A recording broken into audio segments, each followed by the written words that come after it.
क्या स्कूल बच्चों को असली जिंदगी के लिए तैयार करता है? मेरे मम्मी डैडी कहते थे, मेहनत से पढ़ो और अच्छे नंबर लाओ, क्योंकि ऐसा करोगे तो एक अच्छी तनख्वाह वाली नौकरी मिल जाएगी। उनके जीवन का लक्ष्य यही था कि मेरी बड़ी बहन और मेरी कॉलेज की शिक्षा पूरी हो जाए। उनका मानना था कि अगर कॉलेज की शिक्षा पूरी हो गई तो हम जिंदगी में ज्यादा कामयाब हो सकेंगे। जब मैंने 1976 में अपना डिप्लोमा हासिल किया, मैं फ्लोरिडा स्टेट यूनिवर्सिटी में अकाउंटिंग में ऑनर्स के साथ ग्रेजुएट हुई और अपनी कक्षा में काफी ऊंचे स्थान पर रही, तो मेरे मम्मी डैडी का लक्ष्य पूरा हो गया था। यह उनकी जिंदगी की सबसे बड़ी उपलब्धि थी। मास्टर प्लान के हिसाब से मुझे एक बिग 8 इंचेस अकाउंटिंग फर्म में नौकरी भी मिल गई। अब मुझे उम्मीद थी एक लंबे करियर और कम उम्र में रिटायरमेंट की। मेरे पति माइकल भी इसी रास्ते पर चले थे। हम दोनों ही बहुत मेहनती परिवारों से आए थे, जो बहुत अमीर नहीं थे। माइकल ने ऑनर्स के साथ ग्रेजुएशन किया था, एक बार नहीं बल्कि 2 बार। पहली बार इंजीनियर के रूप में और फिर लॉ स्कूल से उन्हें जल्दी ही पेटेंट लॉ में विशेषज्ञता रखने वाली वॉशिंगटन डीसी की एक मानी हुई लॉ फर्म में नौकरी मिल गई और इस तरह उनका भविष्य भी सुनहरा लग रहा था। उनके करियर का नक्शा साफ था और यह बात तय थी कि वह भी जल्दी रिटायर हो सकते थे। हालांकि हम दोनों ही अपने करियर में सफल रहे, परंतु हम जो सोचते थे हमारे साथ ठीक वैसा ही नहीं हुआ। हमने कई बार नौकरियों बदली, हालांकि हर बार नौकरी बदलने के कारण सही थे, परंतु हमारे लिए किसी ने भी पेंशन योजना में निवेश नहीं किया। हमारे रिटायरमेंट फंड हमारे खुद के लगाए पैसों से ही बढ़ रहे हैं। हमारी शादी बहुत सफल रही है और हमारे 3 बच्चे हैं, उनमें से 2 कॉलेज में हैं और तीसरा अभी हाई स्कूल में गया ही है। हमने अपने बच्चों को सबसे अच्छी शिक्षा दिलाने में बहुत सा पैसा लगाया। अब मुझे उम्मीद थी एक लंबे करियर और कम उम्र में रिटायरमेंट की। मेरे पति माइकल भी इसी रास्ते पर चले थे। हम दोनों ही बहुत मेहनती परिवारों से आए थे, जो बहुत अमीर नहीं थे। माइकल ने ऑनर्स के साथ ग्रेजुएशन किया था, एक बार नहीं बल्कि 2 बार। पहली बार इंजीनियर के रूप में और फिर लॉ स्कूल से उन्हें जल्दी ही पेटेंट लॉ में विशेषज्ञता रखने वाली वॉशिंगटन डीसी की एक मानी हुई लॉ फर्म में नौकरी मिल गई और इस तरह उनका भविष्य भी सुनहरा लग रहा था। उनके करियर का नक्शा साफ था और यह बात तय थी कि वह भी जल्दी रिटायर हो सकते थे। हालांकि हम दोनों ही अपने करियर में सफल रहे, परंतु हम जो सोचते थे हमारे साथ ठीक वैसा ही नहीं हुआ। हमने कई बार नौकरियों बदली, हालांकि हर बार नौकरी बदलने के कारण सही थे, परंतु हमारे लिए किसी ने भी पेंशन योजना में निवेश नहीं किया। हमारे रिटायरमेंट फंड हमारे खुद के लगाए पैसों से ही बढ़ रहे हैं। हमारी शादी बहुत सफल रही है और हमारे 3 बच्चे हैं, उनमें से 2 कॉलेज में हैं और तीसरा अभी हाई स्कूल में गया ही है। हमने अपने बच्चों को सबसे अच्छी शिक्षा दिलाने में बहुत सा पैसा लगाया चुका था। मैं उन 1996 में एक दिन मेरा बेटा स्कूल से घर लौटा। स्कूल से उसका मोहभंग हो गया था। वह पढ़ाई से ऊब विषयों को पढ़ने में इतना ज्यादा समय क्यों बर्बाद करूं, जो असल जिंदगी में मेरे कभी काम नहीं आएंगे। उसने विरोध किया। बिना सोचे विचारे ही मैंने जवाब दिया, क्योंकि अगर तुम्हारे अच्छे नंबर नहीं आए तो तुम कभी कॉलेज नहीं जा पाओगे। चाहे मैं कॉलेज जाऊं या न जाऊं, उसने जवाब दिया, मैं अमीर बनकर दिखाऊंगा। अगर तुम कॉलेज से ग्रेजुएट नहीं हुए तो तुम्हें कोई अच्छी नौकरी नहीं मिलेगी।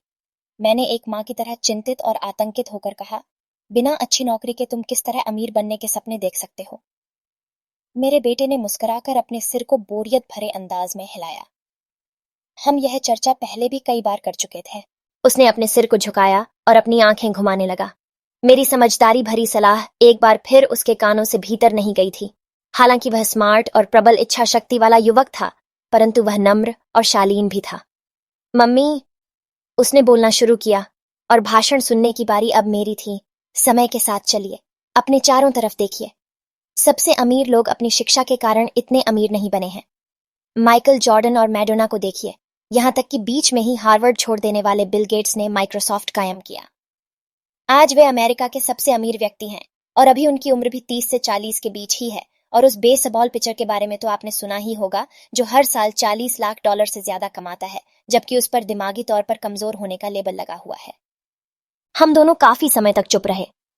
अब मुझे यह समझ में आने लगा था कि मैं अपने बच्चे को वही सलाह दे रही थी जो मेरे माता पिता ने मुझे दी थी।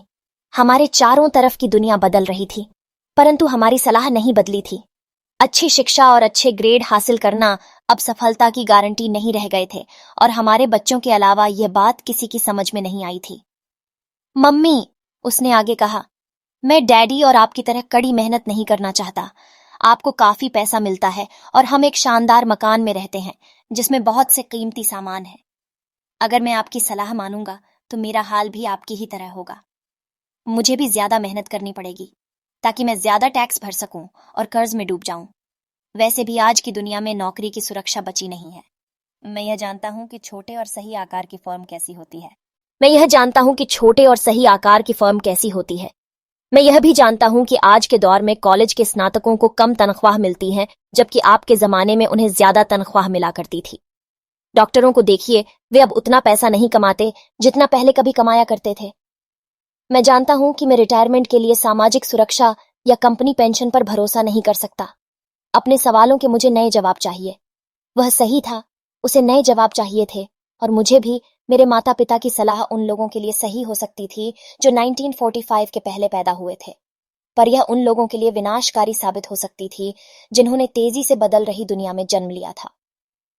अब मैं अपने बच्चों से यह सीधी सी बात नहीं कह सकती थी, स्कूल जाओ, अच्छे ग्रेड हासिल करो और किसी सुरक्षित नौकरी की तलाश करो। मैं जानती थी कि मुझे अपने बच्चों की शिक्षा को सही दिशा देने के लिए नए तरीकों की खोज करनी होगी।